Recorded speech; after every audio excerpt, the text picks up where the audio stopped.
नमस्कार, मैं उपेंद्र कश्यप। सवाल यह है कि जिउतिया तो पूरे हिंदी पट्टी क्षेत्र में मनाया जाता है, फिर दाऊद नगर में खास स्वरूप इसका क्यों है? कब से मनाया जाता है यह हम बता चुके हैं। तो जिउतिया का यहाँ जो खास स्वरूप है यह क्यों है? दाऊद नगर के थाना अध्यक्ष फहीम आजाद खान ने यही सवाल मुझसे पूछा कि जिउतिया यहाँ इस अंदाज में क्यों मनाया जाता है। अच्छा प्रश्न है। आपको पता है कि मैंने दाऊद नगर पर एक किताब लिखी, श्रमण संस्कृति का वाहक दाऊद नगर। जिउतिया पर काफी कुछ हमने लिखा, शोध भी किया। हमने जो पाया, दाऊद नगर में कुछ उपस्थितियों को आप गौर से देखिए। बम्मा माई की मूर्ति, प्लेग देवी की मूर्ति, लावणी, ये कहां से आए, क्यों आए, कब आए? सवाल है। आपको पता है कि मुंबई में मुंबा देवी है, वही मुंबा देवी दाऊद नगर में स्थानीयता ग्रहण करके बम्मा माई बन जाती है। तो फिर बम्मा माई की स्थापना यहाँ क्यों हुई, प्रश्न उठता है। दूसरी बात है प्लेग देवी। क्या आप जानते हैं कि दाऊद नगर में प्लेग देवी की भी स्थापना हुई थी? एक प्रतिमा थी, बहुत पहले वो तोड़ दी गई थी, टूट गई थी और उसे थाना में जब्त कर लिया गया था। यह घटना लगता है कि करीब करीब 2 दशक हो गए होंगे। बात को अब आगे बढ़ाते हैं। लावणी, लावणी क्या है?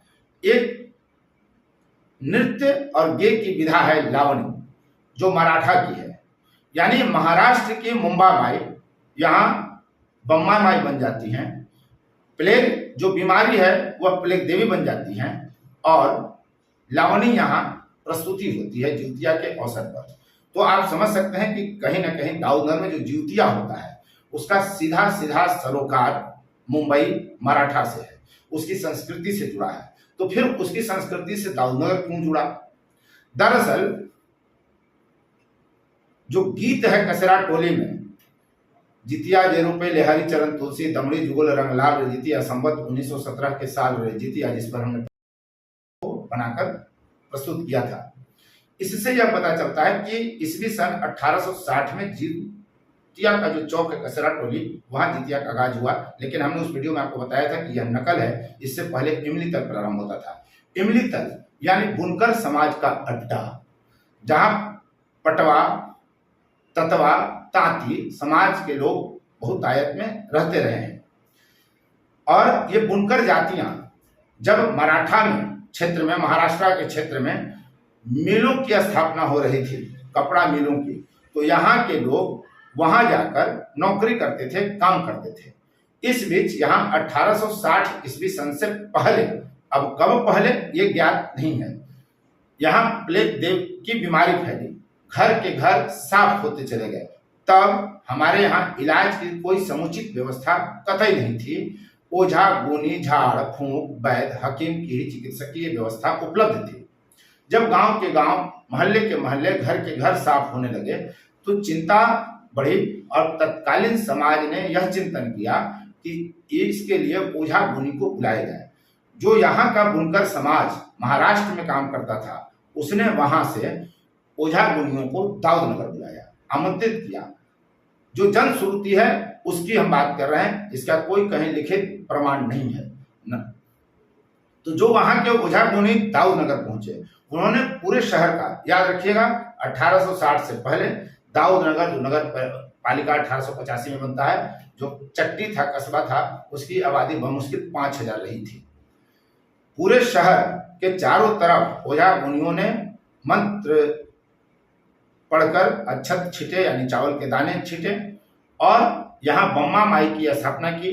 प्लेग देवी की स्थापना काली स्थान की तरफ की गई और बम रोड के एंड पर, नहर के किनारे बम्मा माई की स्थापना की गई। वो मंदिर आज भी है, वहां बम्मा माई आज भी विराजमान है, आप दर्शक जाकर वहां देख सकते हैं।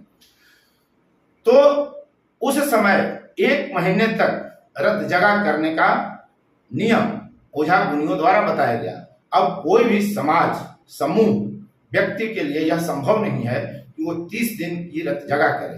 तो इसके लिए कर्तव्य दिखाने का प्रारंभ हुआ।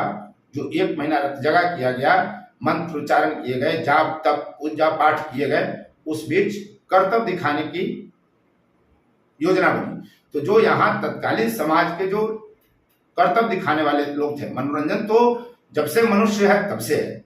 तो जो मनोरंजन करने वाले लोग थे, नौटंकी, नाटक, वेशभूषा बदल लेना, स्वांग कला, करतब, ये तमाम जो कलाकार उस समय थे, लोक कलाकार, वो इकट्ठा होते चले गए और यहाँ उनकी प्रस्तुति होने लगी। नतीजा ये हुआ कि एक महीना में कई कलाकार आए, बाहर से भी आए होंगे, इससे हम खारिज नहीं कर सकते हैं। तो तत्कालीन समाज ने प्रस्तुतियां देनी शुरू की। याद रखने की बात यह है कि आश्विन कृष्ण पक्ष अष्टमी को ज्योतिया होता है। स्वाभाविक है कि आश्विन है तो इसके पहले भादो है, सावन है, ये अपच की बीमारियों का मौसम है, बरसात हो सकता है उस समय, या अगर हम लोगों ने तो देखा नहीं है, लेकिन जो महामारियां फैलती रही हैं लगभग आश्विन मास के आसपास, तो तब जब इसके उपाय निवारण के किए जा रहे होंगे तब यहाँ ज्योतिया पड़ा होगा। एक महीने से बाद में सिमटकर आश्विन कृष्ण पक्ष की एकम तिथि से नौवीं तिथि तक ज्योतिया में प्रस्तुतियां होने लगी। कहा भी जाता है कि पहले दाऊदनगर में 9 दिन ज्योतिया मनाया जाता था, अब 3 दिन सिमट कर रह गया है नहाय खाए, व्रत और पारण। तो इसी परिस्थिति के बीच ये एक परंपरा बन गई, लोगों को मुक्ति मिली प्लेग जैसी महामारी से, और उन्होंने प्रत्येक वर्ष इसको करने का काम शुरू किया होगा इनने तक। उसके बाद देखा देखी ये पूरे शहर में स्थापित हो गए, 4 चौक बना दिए गए जिमुतवाहन भगवान के। और ऐसे ही जो लोक संस्कृति है उसका विकास होता है। लोक संस्कृतियां समस्या के समाधान की तलाश में जब समाज बढ़ता है तो उसकी जो संस्कृति बनती है वो लोक संस्कृति का स्वरूप धर लेती है, परंपरा बनते बनते बनते बनते। यही कहानी है कि दाऊदनगर में ज्योतिया विशेष रूप में मनाया जाता है, जो तब प्लेग से मुक्ति के लिए छटपटाहट में जो तत्कालीन समाज ने व्यवस्था की उसको परंपरा बना दिए, और आज वह दाऊदनगर की लोक संस्कृति बन गई।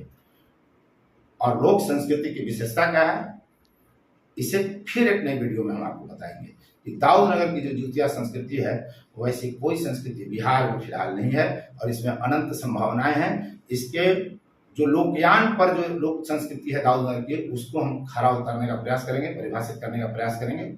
धन्यवाद। फोर्थ व्यूज, चौथा विचार, बाकी फिर